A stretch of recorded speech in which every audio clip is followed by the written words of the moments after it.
जहां बनते हैं देश के गौरव, इंडिया का एकमात्र ऐसा कोचिंग इंस्टीट्यूट जहां कैडेट्स को ट्रेन किया जाता है आने वाले डिफेंस एग्जाम के अनुसार। अगर आपका भी सपना है भारतीय सेना में शामिल होकर देश की सेवा करने का, तो आज ही ज्वाइन करें त्रिशूल डिफेंस एकेडमी। हेलो स्टूडेंट्स, आज की क्लास हमारी होने जा रही है एयरफोर्स के लिए। और एयरफोर्स में प्रीवियस जो क्लासेस दी गई थी उसमें मैंने जबरा के क्वेश्चंस को देखा था। आज की क्लास आपकी मैं शुरू करने जा रहा हूँ कोऑर्डिनेट से। तो कोऑर्डिनेट बहुत ही अपने आप में इम्पॉर्टेंट पोर्शन है। और क्वाड्रेटिक ज्योमेट्री की बात करें, कोऑर्डिनेट ज्योमेट्री की, तो सबसे ज़्यादा जो इम्पोर्टेंट हम मान के चल रहे हैं वो है 2D। 3D बहुत कम आता है, न के बराबर आता है, किसी ईयर आता है, किसी ईयर नहीं आता है। तो सारा का सारा फोकस आपका किस पे होना चाहिए? मैक्सिमम फोकस आपका 2D ज्योमेट्री पे होना चाहिए। तो आज की क्लास हमारी 2D ज्योमेट्री के साथ होनी है। तो स्टार्ट करते हैं। चलिए, 2D ज्योमेट्री में जो पहला पोर्शन है आपका वो है कोऑर्डिनेट। तो कोऑर्डिनेट्स कैसे होते हैं 2D ज्योमेट्री में, कौन कौन से पॉइंट्स लिए जाते हैं, वो आज हम देखेंगे। और उनके पीछे हुए छुपे हुए ट्रिक्स को देखेंगे, क्योंकि ये बहुत छोटी सी चीज़ है और आपने काफ़ी बार इसको किया होगा। इवन 10th लेवल पे भी किया होगा, 11th लेवल पे भी किया होगा, 12th लेवल पे भी किया होगा। तो काफ़ी छोटे क्वेश्चंस हैं, कोई दिक्कत नहीं है। बट फिर भी कुछ ऐसे क्वेश्चन घुमा करके वो पूछता है जहां आपके लिए शॉर्ट ट्रिक जाना बेहद जरूरी है। तो इसके पीछे छिपी सारी शॉर्ट ट्रिक को मैं बताऊंगा और विद इन 40 to 50 सेकेंड्स आप अपने सारे सवालों को हल कर लेंगे।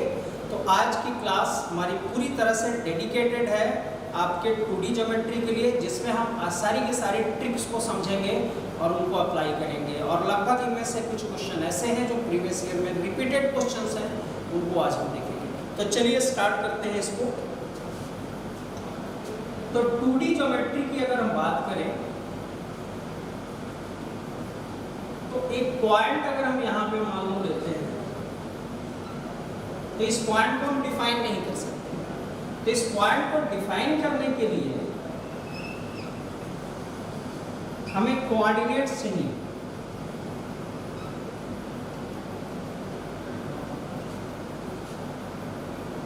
हमें क्या चाहिए? एक्सिस चाहिए, अक्ष चाहिए। ये एक्स एक्सिस हो गया, ये वाई एक्सिस हो गया। अब आप आसानी से इस पॉइंट को बता सकते हैं कि ये पॉइंट एक्स एक्सिस से कितनी दूरी पे है और वाई एक्सिस से ये कितनी दूरी पे है। ये पूरा का पूरा पॉइंट आपको पता चल जाएगा। सपोज यहाँ पे अगर 2 है और यहाँ पे अगर 3 है, तो आपको इस पॉइंट के बारे में पता चल जाएगा कि ये पॉइंट कौन सा है, ये पॉइंट 2, 3 है। तो ये 2D ज्योमेट्री है। 2D ज्योमेट्री और 3D ज्योमेट्री में बहुत ज़्यादा डिफरेंस नहीं है। केवल एक छोटा सा डिफरेंस ये है कि इसमें हम केवल एक्स और वाई एक्सिस को ही डील करते हैं, एक्स और वाई एक्सिस के बारे में ही पढ़ते हैं। और 3D में क्या हो जाता है कि एक और एक्सिस जो कि जेड एक्सिस होता है वो आपका इसमें आकर के ऐड हो जाएगा। बट पूरे 2D में आपको सिर्फ एक्स और वाई के रूप में ही इक्वेशन मिलने हैं, क्योंकि ये 2D ज्योमेट्री। चलिए अब आगे बढ़ते हैं। बहुत छोटी सी चीज थी।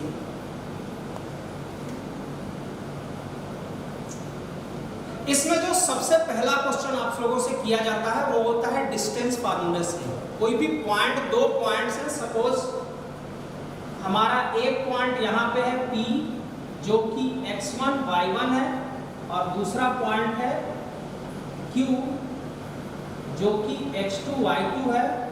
इन दोनों पॉइंट्स के बीच की डिस्टेंस, दूरी क्या होगी?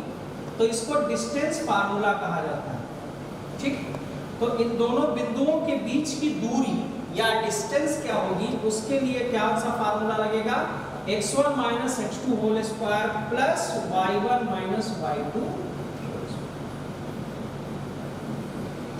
बहुत छोटा सा फार्मूला है। अब चलिए इस पे बेस्ड वो क्वेश्चन आपके सामने देगा कैसे, उसको देखते हैं। तो बहुत आसान सा क्वेश्चन नहीं देगा। सपोज मैं अगर आपको 1, 2 पॉइंट दे दूं, वहाँ यहाँ पे 3, 4 पॉइंट दे दूं और कहूँ कि दूरी निकालो, तो ये आपके लिए आसान है, बहुत ही आसान है। सीधे आप पॉइंट रखेंगे और डिस्टेंस को निकाल लेंगे। बट इतना भी आसान वो प्रश्न आपसे नहीं करने जा रहा है। तो प्रश्नों को कठिन कैसे बनाता है? तो कुछ पॉइंट जो भी दिया रहता है उसमें कोई एक ऐसा x या y कोऑर्डिनेट को आपको गायब कर देगा, यानी कि आपको कांस्टेंट के फॉर्म में नहीं दिया रहेगा और कुछ ऐसा फॉर्म दिया रहेगा जहां से वो कुछ भी हो सकता है। तो उस कोऑर्डिनेट को निकालने के लिए आपसे बोलेगा, जैसे कि यहाँ 2-3 पॉइंट मैंने दे दिया और यहाँ k 4 पॉइंट दे दिया, यहाँ डिस्टेंस कुछ दे दिया और मैं आपसे पूछूंगा कि इस k का मान क्या होगा।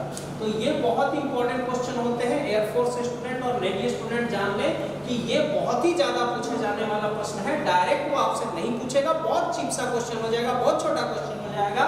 तो आपसे पूछेगा किस वे में, आपसे पूछेगा इसी ढंग से, कोई ना कोई एक चीज, एक टर्म, एक कोऑर्डिनेट आपसे गायब करेगा और आपसे उसका मान पूछा जाएगा। तो चलिए इसके बेस पे एक क्वेश्चन को हम देखेंगे यहाँ पे।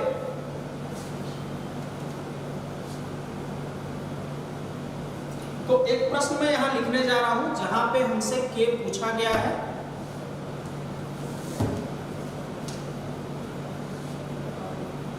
ये एक पॉइंट है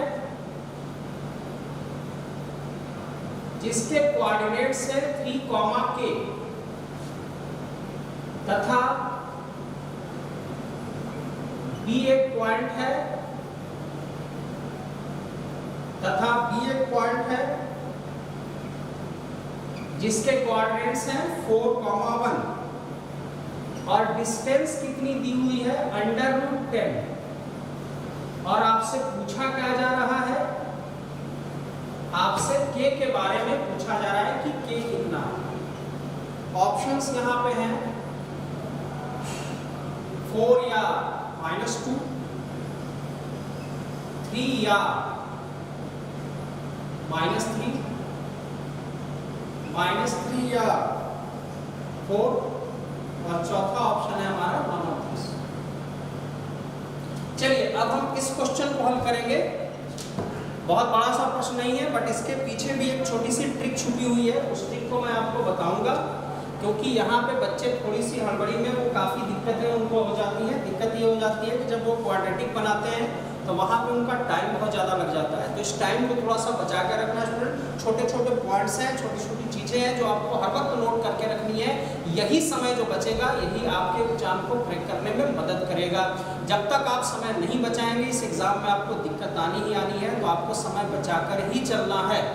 तो चलिए स्टार्ट करते हैं इसको। तो डिस्टेंस फार्मूले से हमने डिस्टेंस को लिखा √x1 - x2 होल स्क्वायर और y1 - y2 होल स्क्वायर लिख दिया। ठीक, अब डिस्टेंस यहाँ हमारा √10 हो गया। चलिए x1 की जगह पे हमने क्या लिखा, 3 लिखा, यहाँ से x1 3 है और x2 यहाँ से देखिए आप 4 है स्क्वायर। y1 यहाँ से मैंने लिया k और y2 यहाँ से मैंने लिया -1 का होल स्क्वायर। यहाँ तक क्लियर हो गया। चलिए अब इसकी कोई जरूरत नहीं, इसको मैं थोड़ा मिटा देता हूँ। अब इससे हम आगे बढ़ते हैं। तो सबसे पहले इस रूट को हटा देते हैं, तो दोनों स्क्वायर करेंगे तो ये रूट हट जाएगा। स्क्वायरिंग बोथ साइड, दोनों ओर मैं वर्क कर रहा हूँ, स्क्वायर कर दिया और ये 1 का होल स्क्वायर यानी कि 1 हो जाएगा प्लस ये हो जाएगा k - 1 का होल स्क्वायर। देखो वर्क करने पर क्या हो जाएगा, रूट आपका हट जाएगा। ठीक है, अब इस एक को यहाँ भेजते हैं, 9 = k - 1 का होल स्क्वायर। अब चलिए यहाँ तक तो ठीक है, यहाँ तक हर स्टूडेंट करते हैं। अब यहाँ के बाद एक गलती वो करते हैं, वो गलती क्या होती है कि इसको क्वाड्रेटिक इक्वेशन बनाते हैं, उसको हल करते हैं। चलिए छोटा सा है, जल्दी बन के हल हो जाएगा, लेकिन कई कठिन ऐसी चीजें हो जाएंगी जहां से आपका क्वाड्रेटिक इक्वेशन निकालने में ही आपका 20 से 30 या 40 सेकंड चला जाएगा। तो ये समय हमें बचाना है, इस समय को हमें बचाना है। इस समय को कैसे बचाएंगे, तो बहुत सिंपल सी ट्रिक मैं बता दे रहा हूँ। यहाँ के बाद जो भी ऑप्शन रहेगा आप उसको रख लीजिए और LHS और RHS को बैलेंस कर लीजिए। ये आपके लिए बहुत आसान सा काम होगा। जैसे ही आपका बैलेंस हो जाएगा तो वही आपका आंसर क्या हो जाएगा, करेक्ट। तो चलिए पहले ऑप्शन से मान लिए हम चेक करना शुरू करते हैं। तो LHS हमारा तो 9 है, RHS में हम रखेंगे अगर 4 रखेंगे तो देखिए 9 = 9 हो जाएगा, बैलेंस हो गया। और अगर -2 भी रखेंगे, यहाँ पे -2 रखा मैंने, तो भी 9 हो जाएगा, यानी कि बैलेंस हो जाएगा, यानी कि पहला जो हमारा ऑप्शन है वो करेक्ट हो जाएगा। वो छोटा सा पॉइंट था स्टूडेंट, तो याद रखना एग्जाम टाइम हड़बड़ाना नहीं है, दिक्कत वाली चीज नहीं है, क्वाड्रेटिक मत लगाना और सीधे से आप अपने ऑप्शंस को पुट करके LHS RHS करके आप बना सकते हैं, क्योंकि क्वाड्रेटिक में आपको दिक्कत आनी शुरू हो जाएगी। चलिए अब एक और क्वेश्चन को लेते हैं, ये काफी ज्यादा आने वाले प्रश्नों में है। कभी कभी वो 3 पॉइंट्स दे देता है और 3 पॉइंट्स को लेकर जैसा हम जानते हैं कि ट्रायंगल फॉर्मेशन काफी इजीली हो सकता है, त्रिभुज का निर्माण बहुत आसानी से कर सकते हैं। तो ये 3 पॉइंट लेकर के त्रिभुज की स्थिति आपसे पूछेगा कि कौन सा ट्रायंगल फॉर्म हो रहा है। तो थोड़ा सा हमारे स्टूडेंट देखिए, आपने 10th लेवल पे भी पढ़ा है ट्रायंगल्स के बारे में, समबाहु त्रिभुज, समद्विबाहु त्रिभुज, समकोण त्रिभुज, ठीक है, right angle triangle, isosceles triangles, equilateral triangles, ये सारे ट्रायंगल्स के बारे में हर स्टूडेंट लगभग अच्छी तरह से जानता है। तो इसमें सिर्फ आपको करना इतना है कि वो साइड्स जो है डिस्टेंस फार्मूले से, दूरी वाले सूत्र से वो आपके साइड यानी भुजाएं आप निकाल लेंगे। उस भुजाओं को देख करके ही आपको अंदाजा हो जाएगा कि ये कौन सा त्रिभुज है। अगर 2 भुजाएं बराबर हैं, जाहिर सी बात है ये समद्विबाहु त्रिभुज है। 3 भुजाएं हैं तो आपका पूरा वो समबाहु त्रिभुज हो जाएगा, इक्विलैटरल ट्रायंगल हो जाएगा। बहुत छोटी सी चीज है, तो इसको हम देखते हैं। छोटा सा प्रश्न है, तो थोड़ा सा एक प्रश्न इसका भी हम कर लेते हैं, क्योंकि ये आपके नेवी और एनडीए के एग्जाम में काफी बार आ रहा है। ट्रेंड एनालिसिस में भी मैंने काफी बार इसका जिक्र किया है, तो काफी बार ऐसे क्वेश्चन आए हैं। तो थोड़ा सा इस क्वेश्चन पे हम फोकस करेंगे।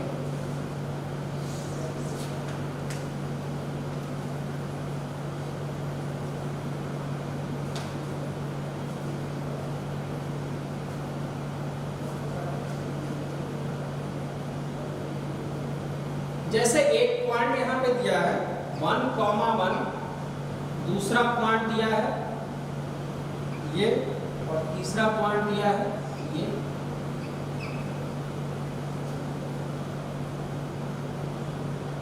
ये किसी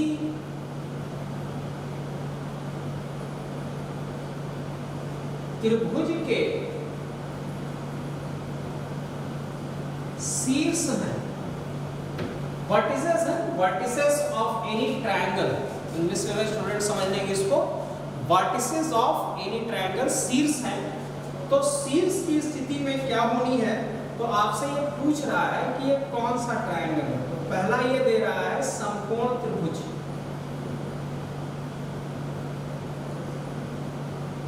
यानी कि राइट एंगल ट्रायंगल बोल रहा है, राइट एंगल ट्रायंगल बोल रहा है।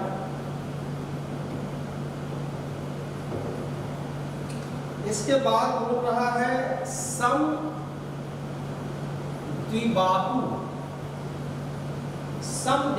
त्रिभुज, आइसोस्केलस बोल रहा है। तीसरा समबाहु, समबाहु जैसा कि हम जानते हैं इक्विलैटरल होता है। और चौथा है, तो ऐसे प्रश्न बहुत ज्यादा आते हैं। नेवी और एयरफोर्स, ध्यान देना, ऐसे प्रश्न आपके एग्जाम में बहुत बार आए हैं, थोड़ा सा ध्यान देंगे। चलिए बहुत आसान सा प्रश्न है, इसको हम हल करते हैं। तो आपसे ट्रायंगल के बारे में पूछा जा रहा है कि ये कौन सा ट्रायंगल फॉर्म करेगा। बहुत सिंपल सी लॉजिक है। सबसे पहले भुजाओं को निकालते हैं। साइड AB हमने निकाला, किससे? डिस्टेंस फार्मूले से निकालेंगे।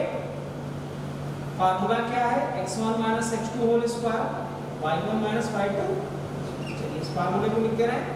अब x1 - x2 यानी कि 1 + 1 का होल स्क्वायर हो जाएगा, और ये भी 1 + 1 का होल स्क्वायर हो जाएगा, यानी कि 4 + 4 यानी कि √8, यानी कि आपका √8 के बाद ये आ जाएगा 2√2 आ जाएगा। चलिए इसी तरह हम BC को देखते हैं। BC के लिए ये जाएगा -1 + √3 होल स्क्वायर, प्लस ये जाएगा आपका -1 - √3 होल स्क्वायर, जब हम इसको सॉल्व करेंगे तो ये 3 + 1 - 2√3 प्लस 3 + 1 प्लस 2√3 होगा। ये और ये कैंसिल हो जाएगा, यानी कि √4 + 4 यानी कि 2√2 यहाँ पे भी आपको मिल जाएगा। ए बी हमें मिल चुका है, बी सी हमें मिल चुका है। चलिए हम ए सी को यहाँ निकाल लेते हैं। तो ए सी हमारे सामने क्या होने जा रहा है, चलिए ए सी को निकाल लेते हैं। तो ए सी के लिए क्या होगा, फिर से वही 1 + √3 होल स्क्वायर और 1 - √3 होल स्क्वायर। ये भी हमें √8 यानी कि 2√2 देगा।